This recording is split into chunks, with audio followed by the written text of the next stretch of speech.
Une journée de saison estivale, la halte routière, je pense que c'est le point le plus important sur l'île d'Orléans. Il y a beaucoup de gens qui arrêtent à ce parc-là.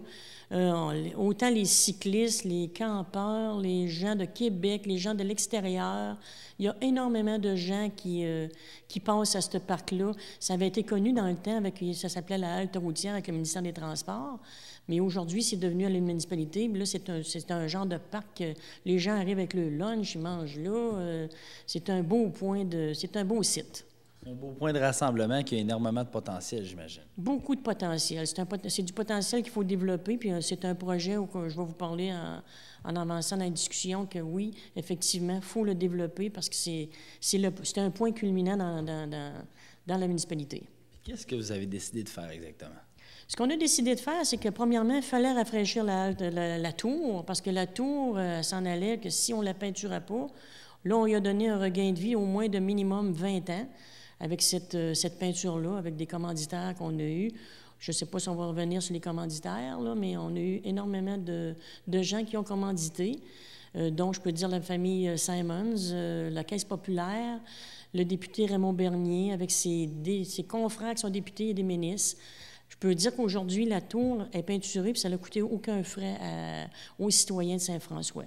Donc, les gens du milieu voient déjà l'intérêt de revamper ce site-là. Oui, je pense. Je pense que les gens ont l'intérêt parce que je veux que ça revienne un parc qui va servir à l'ensemble de la population, pas seulement pour le tourisme, mais la population qu'elle devienne sa propriété et puis qu'ils peuvent s'en servir comme un parc. Pourquoi? Parce que la population ne l'utilisait pas assez ou ils sentaient que c'était plus un lieu pour les touristes? Je pense qu'ils pensaient plus que c'était un lieu pour le tourisme. C'était plus rattaché au tourisme. Mais nous autres, le conseil qui est là aujourd'hui, puis le comité qui travaille sur ce projet-là, on veut que ça devienne aussi un parc pour la municipalité et pour l'ensemble des gens de l'île d'Orléans aussi. On ne parle pas rien que de la municipalité, mais pour que l'île puisse s'en servir également. Ça devienne un peu le cœur du village, en quelque sorte. Le cœur du village ou rattaché au cœur du village, mais c'est un point qui est de rassemblement pour nos gens. Parce que dans le futur, on parle peut-être même de faire des journées de famille, une journée d'Halloween, des spectacles. On a plusieurs idées en arrière de la tête qu'on va se servir de ce parc-là pour faire un lieu de rassemblement, pas seulement pour Saint-François, l'ensemble de l'île aussi. Parlez-moi un peu plus, justement. Qu'est-ce que vous voulez faire là, en détail? Là, si on énumère les différentes choses, qu'est-ce que vous voulez faire?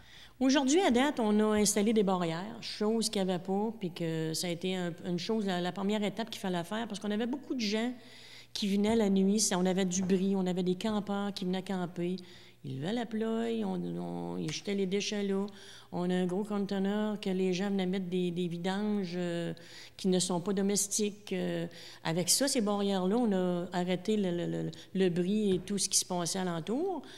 Et puis, je pense que ça ne déplaît pas aux gens. C'est bien. On a fait des monticules là, au bord des barrières pour que les gens arrêtent d'aller se stationner près des tables à pique-nique, qu'on conserve notre gazon et nos arbres sains. Puis, ça fonctionne très bien à date. Ensuite, là, les monticules sont faits. On a fait la peinture de la tour, comme je vous ai parlé tout à l'heure, qui est revampée. Là, on va probablement tomber, cette année, on parle pour l'année 2012, le bâtiment multifonctionnel, qui va faire un ensemble qui va être vraiment multifonctionnel, un genre de lieu de rassemblement, qui va servir aussi de site d'interprétation, qu'on veut remettre des images de Saint-François du début à aujourd'hui, pour montrer un peu l'histoire de la municipalité. Dans le futur, on va avoir une scène qui est carrément en arrière avec un lieu de rassemblement pour être capable de faire des spectacles ou une journée des nouveaux arrivants, plusieurs choses qu'on va vraiment faire sur ce lieu-là. J'imagine que ça fait longtemps que c'est un projet qui mijote dans votre tête. C'était moi, dans ma tête à moi, oui. Même quand je me suis présentée comme mairesse, c'était un de mes plans de revamper le site de la halte qui s'appellera plus une halte. On veut que ça y aille plus vers un parc. Mais ça reste pareil une halte, là, mais c'est un parc qu'on veut que ça devienne multifonctionnel. C'est un projet qui se chiffre à combien, puis vous vous donnez jusqu'à quand pour réaliser là, toute l'ampleur des travaux?